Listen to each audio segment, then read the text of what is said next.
Thanks, man. Thank you.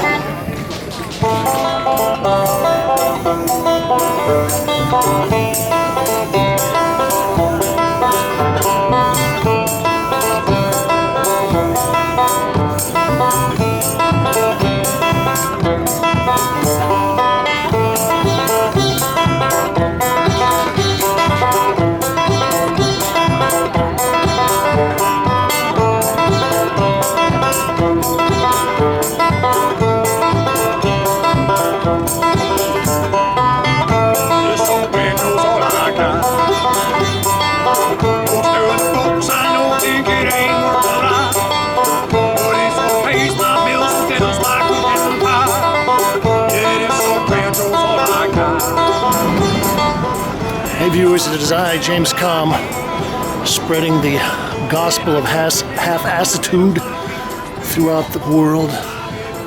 And we're coming into Freight+Volume. And we're going to look at an exhibition by Sam Jablon titled Life is Fine. Well, we'll start out with a disclaimer. I had an exhibition with Freight+Volume a couple years ago, so you can take that with a grain of salt. However, I've been interested in Sam's work for a while.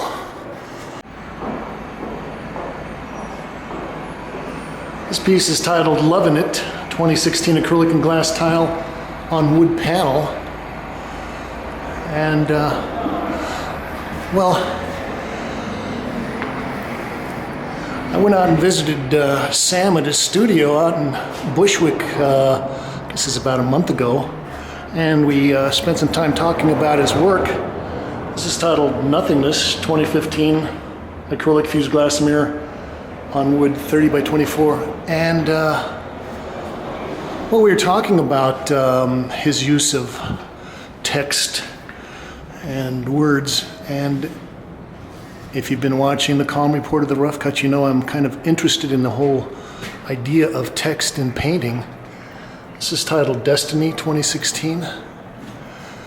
And, well, Sam said that he wanted to kind of play down the textual aspects of the lettering and play up the more painterly parts of it. So a lot of this is very kind of hard to read, and he's obviously kind of concentrating on the letters as a vehicle for mark making. This one here, he's actually, we talked about this, he beat the tiles with a hammer to knock off some of them, make it even look rougher. This is titled Beautiful Everything 2016. 72 by 60.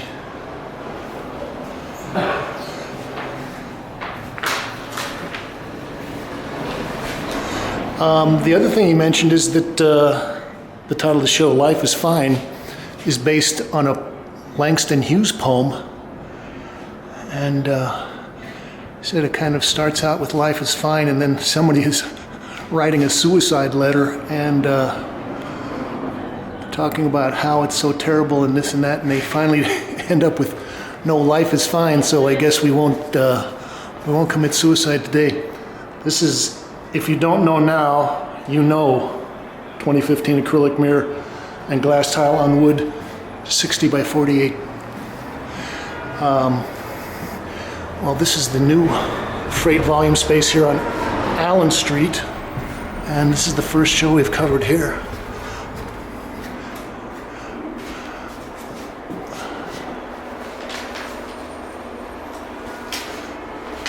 Well, I think this gets to what Sam was talking about with concentrating more on the painterly aspects and maybe playing down the text.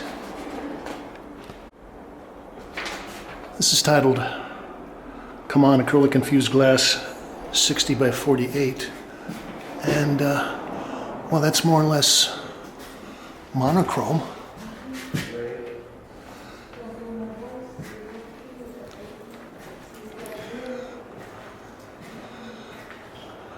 Well, we got a couple of his larger pieces back here.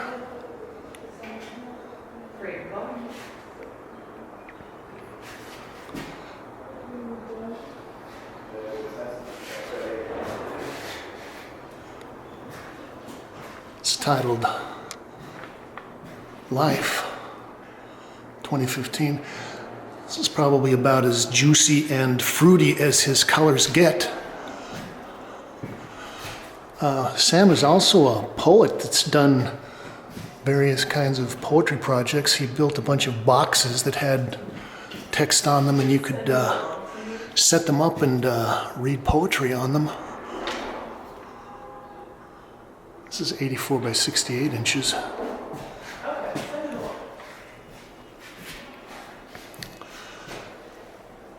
I think this is probably the biggest piece in the show. It's titled Fine as Wine. Sort of, see, F-I-N-E.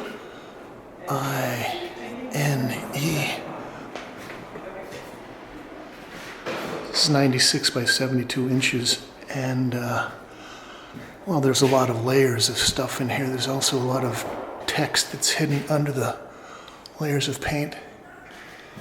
And well, because he uses the glass and the mosaics, he has to have a wooden ground that he attaches these on. And whenever you're working on a panel that is this size, it's heavy. And again, he's got these sections where he's knocked off the tiles with a hammer.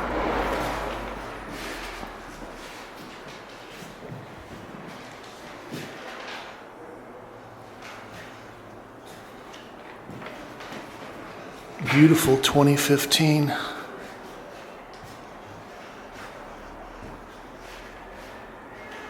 See if you can pick out some of the letters here.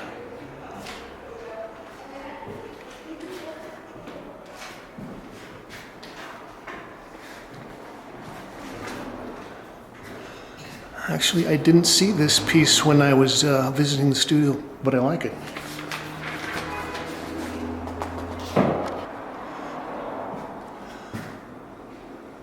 This is titled Old Ways, 40 by 30 inches. And, well, here he's letting the text come out. And I like the way he's kind of got this pinched form. We'll look at these drawings to wrap this up. Everything living dies. What a beautiful time. Okay, these are both acrylic on paper, 15 by 11 inches. This is a run-through of Samuel Jablon. Life is Fine. Here at Freight+Volume, we're gonna keep running. Some old time blues, some rock and roll. Well, now we're on the very eastern end of Rivington Street. You can't go much farther without ending up in the East River. We're gonna drop into Kansas and see some paintings by Michael Berryhill.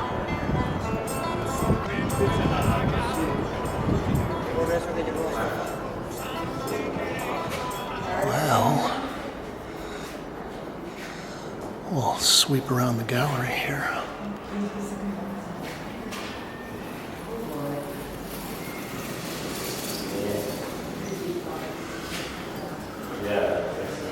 I will just initially say that I'm impressed because Michael looks like he's bumped up the scale considerably since the last show of his work that I saw.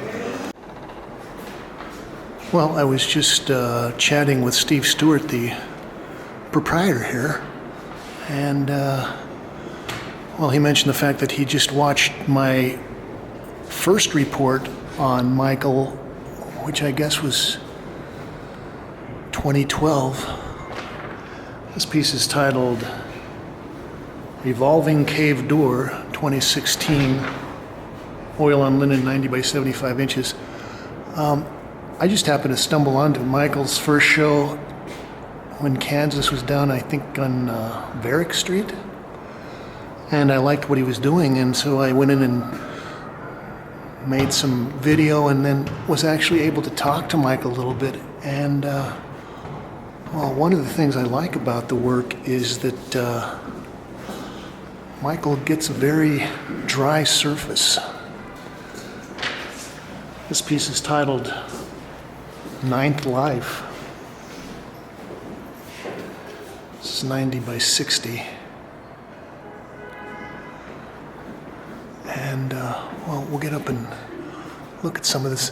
There's a painting in the back room that I thought that he might have been using fluorescent, but Steve said that he's just using regular pigments. But if you can keep your pigments clean and contrast them against the right colors, you can make them look extremely bright.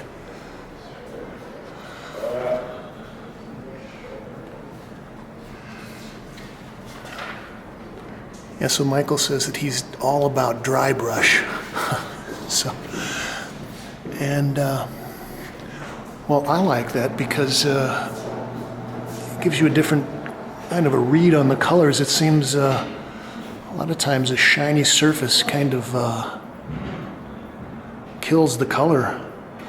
This is titled Siesta Resistance 2016. Oh, we see kind of a figure in there with a sombrero.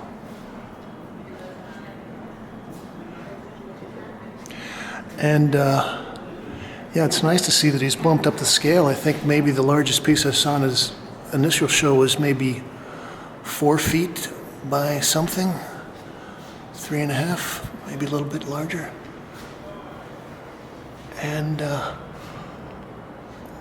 he's got something, I don't know whether maybe they should, I was thinking maybe he painted these, dragging them over cardboard or something. There's a little striation patterns in there.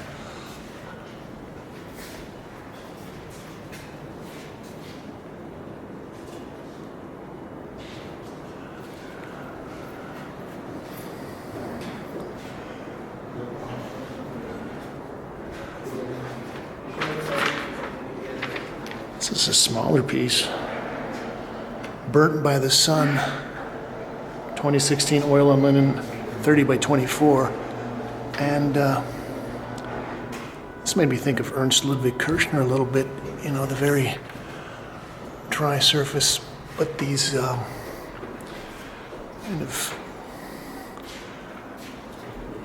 reduced down tree forms in the burning sunshine is great.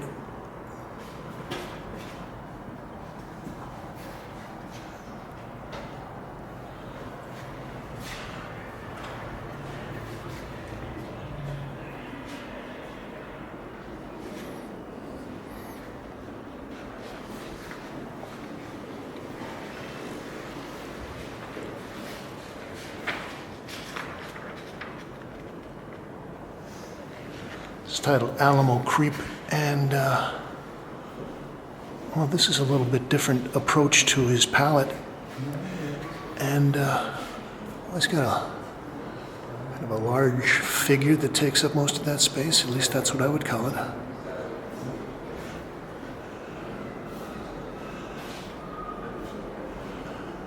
Well, I like the way that he's kind of gone into the blue, green, gray end of things. And, well, if you look at these stripes, it's nice to see that there's actually a light blue underneath here that's kind of been scumbled over with the ultra blue.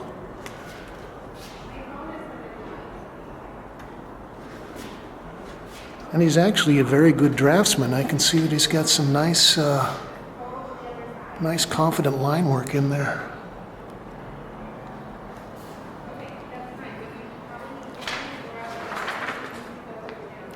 This piece is 84 by 66 inches.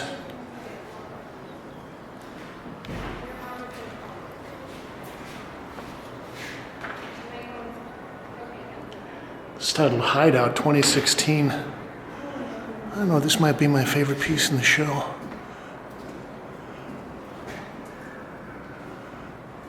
And yeah, I like the way that he's able to contrast the kind of various pinks and mauves against these kind of grayed out blues and violet grays. Also, he's using a lot of fat brushes.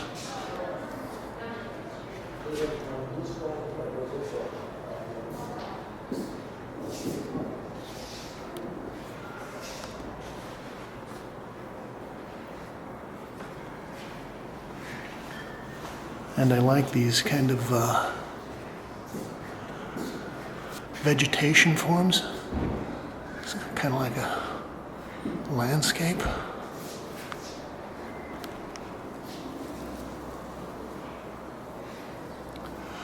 There's one painting in the back room I want to take a peek at. Well, actually, there's a couple of pieces back here. That's nice. Do we have a title on this one here? Shelter Skelter. Shelter Skelter. Okay. Well, like some of these shots of pink, you think it's just a straight shot, but then you see it's actually got kind of a darker level of maroon underneath there, and then maybe some magenta. It really makes that, and this is what I thought was fluorescent. It really makes this colors pop. And I would say that's probably about, oh, maybe 6.5 feet by 5 feet, something like that. All right, thank you. This has been a running commentary on Michael Berryhill, Something of a Feather, here at Kansas. 210 Rivington Street on the Lower East Side.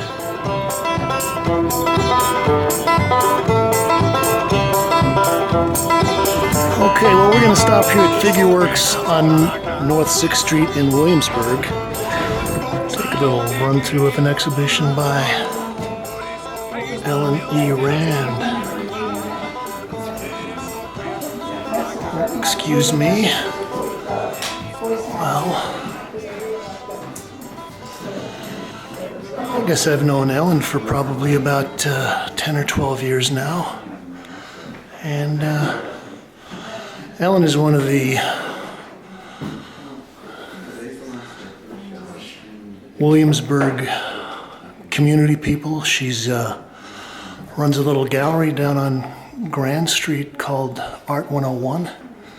I think that's probably been in operation for over 10 years at this point.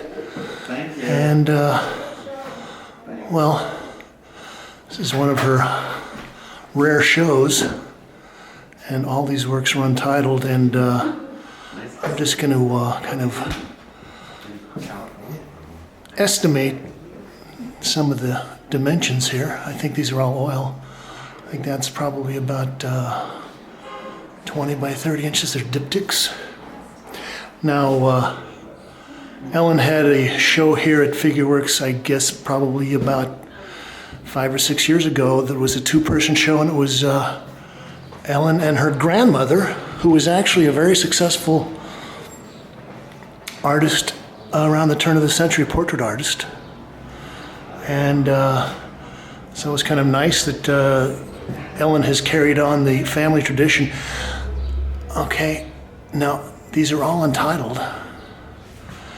We can see that Ellen kind of builds up a lot of layers of paint. These have figurative references in here, but mostly they're just dealing with kind of the lines and contours that you might find in a body or a figure study. And the other thing that she's using a lot are these dividing bars between the various panels of the diptychs and triptychs. Also, Ellen gets a very nice dry surface in sections of these. See, this is probably about 12 by 20.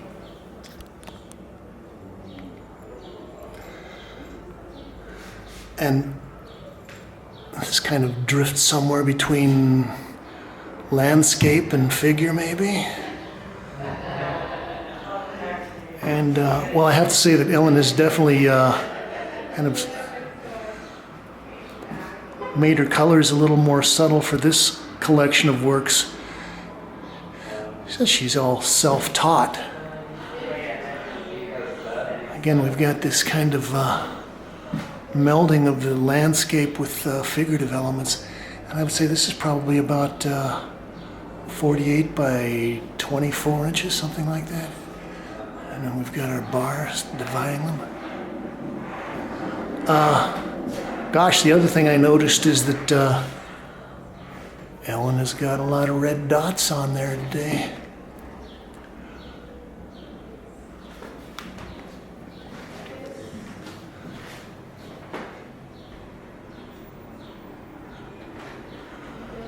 Well, there's a kind of an interesting play, if you do it properly, where you can kind of take your figurative elements and reduce them down to the point where they basically become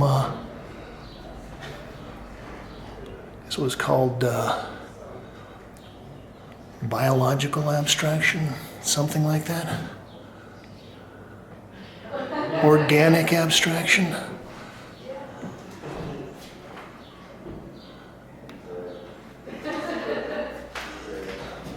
It's another more richly colored piece. And yeah, if you're someone that likes these kind of delicately built up surfaces, you'll enjoy these.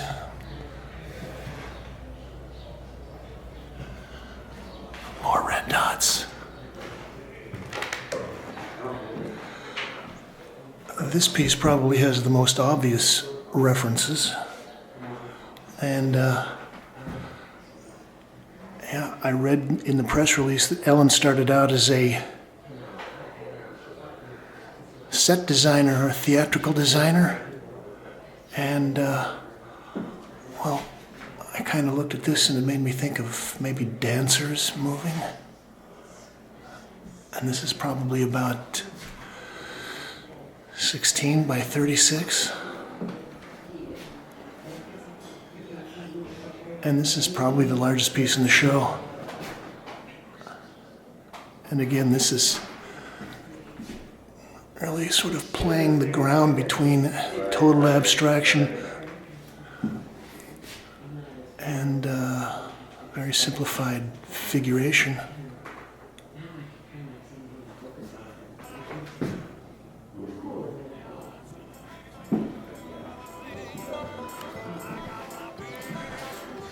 This has been a quick run through of Ellen Rand here at Figureworks on North 6th Street in Williamsburg.